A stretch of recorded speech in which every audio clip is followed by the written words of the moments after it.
بخل کا انجام۔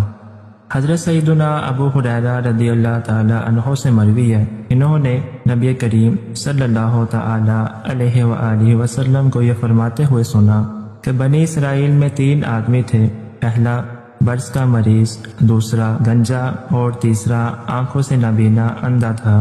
ان تینوں کو اللہ رب العزت نے آزمانا چاہا تو ان کی طرف ایک فرشتہ بھیجا۔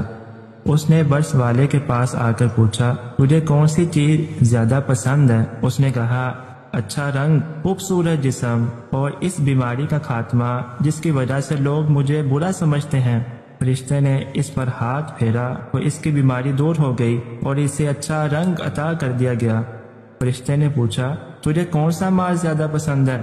اس نے کہا، اونٹ۔ چنانچہ اسے 10 حاملہ اونٹنیاں دے دی گئیں اور فرشتے نے کہا، اللہ عز و جل تیرے اس مال میں برکت دے۔ پھر فرشتہ گنجے کے پاس آیا اور پوچھا، تجھے کون سی چیز زیادہ پسند ہے؟ کہا، اچھے بال اور اس بیماری سے خاتمہ جس کے سبب لوگ مجھ سے نفرت کرتے ہیں۔ فرشتے نے اس پر ہاتھ پھیرا تو وہ بیماری زائل ہو گئی اور اسے اچھے بال دے دیے گئے۔ پوچھا، تجھے کون سا مال زیادہ پسند ہے؟ کہا، گائیں۔ چنانچہ اسے ایک حاملہ گائے دی گئی اور فرشتے نے کہا، اللہ عز و جل تیرے اس مال میں برکت دے۔ پھر فرشتہ اندھے کے پاس آیا اور کہا، تجھے کون سی چیز زیادہ پسند ہے؟ اس نے کہا، اللہ عز و جل میری بینائی لوٹا دے تاکہ میں لوگوں کو دیکھ سکوں۔ فرشتے نے اس پر ہاتھ پھیرا تو اللہ عز و جل نے اس کی بینائی لوٹا دی۔ پھر پوچھا کہ تجھے کون سا مال زیادہ پسند ہے؟ کہا، بکریاں۔ چنانچہ اسے بچہ جننے والی بکری دی گئی۔ پھر اونٹنی اور گائے نے بچے جنے اور بکری نے بھی بچہ جنا۔ ایک کے لیے اونٹوں سے وادی بڑھ دی گئی اور دوسرے کے لیے گائے سے، تیسرے کے لیے بکریوں سے وادی بڑھ دی گئی۔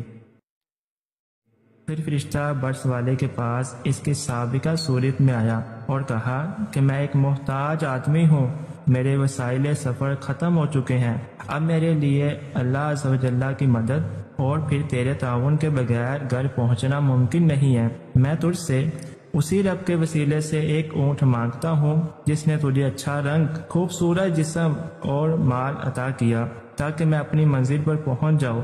یہ سن کر اس نے کہا، میرے اخراجات بہت زیادہ ہیں، میں تجھے کچھ نہیں دے سکتا۔ فرشتے نے کہا، شاید میں تجھے پہچانتا ہوں، کیا تو برس زدہ نہ تھا؟ لوگ تجھ سے نفرت کرتے تھے، تو فقیر تھا، اللہ عز و جل نے تجھے مال عطا کیا۔ اس نے کہا، یہ مال تو میرے آباء و اجداد سے منتقل ہوتا ہوا میرے پاس پہنچا ہے۔ فرشتے نے کہا، اگر تو جھوٹا ہے تو اللہ عز و جل تجھے پہلے کی طرح کر دے۔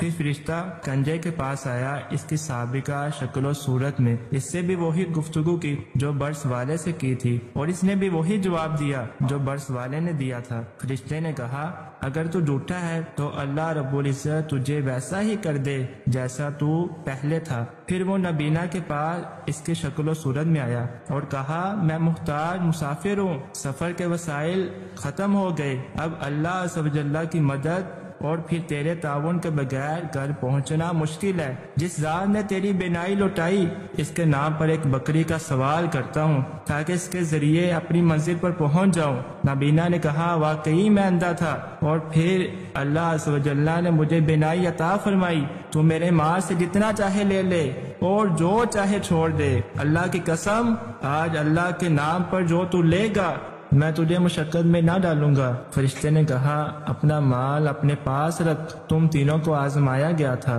بس اللہ رب العزت تجھ سے راضی ہوا اور تیرے دونوں ساتھیوں سے ناراض ہوا۔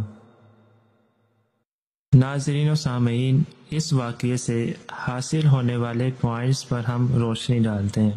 ہر شخص کو اپنی اصلی فقیری اور گزشتہ مصیبتیں یاد رکھنی چاہیے کہ یہ شکر کا ذریعہ ہے۔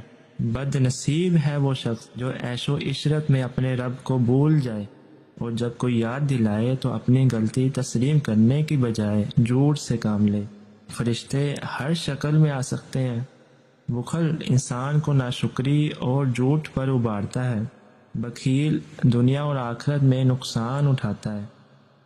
شکر و سخاوت سے نعمتیں بڑھ جاتی ہیں۔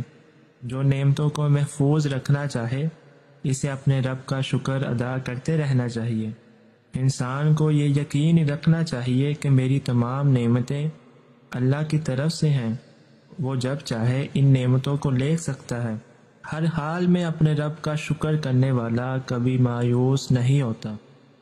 علامہ حافظ ابن حجر عسقلانی فتح الباری میں فرماتے ہیں، حدیث مذکور میں ناشکری کرنے سے ڈرایا گیا ہے اور نعمت پر شکر کرنے کی ترغیب دی گئی ہے، اور یہ کہ بندہ اس بات کا اعتراف کرے کہ یہ نعمت اللہ ہی نے دی ہے اور اس نعمت پر اللہ کی حمد و ثنا کرے۔ اس حدیث میں صدقہ کرنے کی فضیلت بیان ہوئی اور غریب و مساکین لوگوں کے ساتھ نرمی کرنے، ان کا اکرام کرنے، ان کی حاجت و ضرورت پوری کرنے کی ترغیب دلائی گئی ہے، اور بخل سے منع کیا گیا ہے، کیوں نہ کہ بخل انسان کو جھوٹ اور اللہ کی نعمتوں کی ناشکری پر اکساتا ہے۔ ناظرین و سامعین، اللہ رب العزت ہمیں بخل کی آفت سے بچائے اور ہمیں سخاوت کرنے کی توفیق عطا فرمائے، آمین، بجاہ النبی الامین صلی اللہ تعالی علیہ وآلہ وسلم۔